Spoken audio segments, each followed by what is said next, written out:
কলকাতার জনকণ্ঠ। গ্রাম ও শহরের মেলবন্ধন। তৃণমূল কংগ্রেস জিতছে এবং বিজেপি হারছে, এটা বিজেপি জানে। সেই জন্য কি ন্যাক্কারজনক ভাবে কেন্দ্রীয় বাহিনীকে ব্যবহার করা হলো, ইলেকশন কমিশনকে ব্যবহার করা হলো। দিল্লির জমিদারদের লেঠেল বাহিনী হিসেবে গুন্ডামি করলো কেন্দ্রীয় বাহিনীর একটা বড় অংশের জায়গায়। একজনের মৃত্যু হয়েছে, বাচ্চা এবং মহিলাদের গায়ে হাত তুলেছে। বহু জায়গায় যেখানে তৃণমূল কংগ্রেস বিপুলভাবে জিততে চলেছেন, ভোটটাকে স্লো করিয়ে দিয়ে মানুষকে দীর্ঘক্ষণ দাঁড় করিয়ে রেখে হয়রান করা হয়েছে।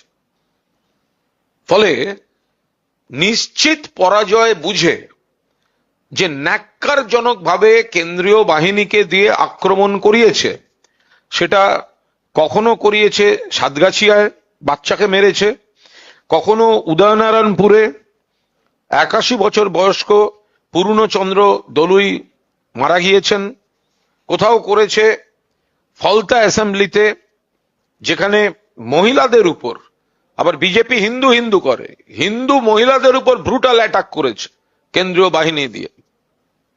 আমরা এই বিষয়গুলি আপনাদের মাধ্যমে আরো বহু জায়গায় করেছে, ডক্টর পাঁজা বলবেন, কিন্তু আমরা কনক্লুশন আবার আনছি, যতই করো হামলা আবার জিতবে বাংলা। ওরা তৃণমূল কংগ্রেস নয়, বাংলার মানুষের বিরুদ্ধে যুদ্ধ ঘোষণা করেছিল, কিন্তু বাংলার মানুষ বাংলার আত্মসম্মান, বাংলার গরিমা, বাংলার অধিকার অটুট রাখতে দলে দলে বেরিয়ে এসে মা বোনেরা স্বতঃস্ফূর্তভাবে তৃণমূল কংগ্রেসকে ভোট দিয়েছেন।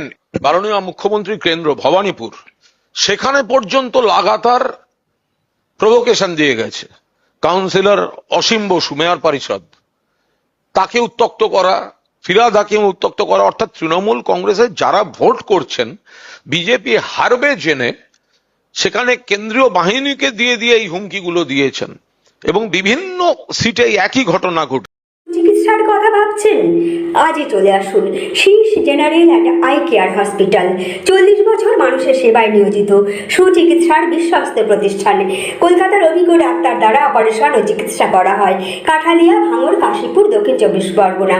যোগাযোগ 7407337744, 7407441233।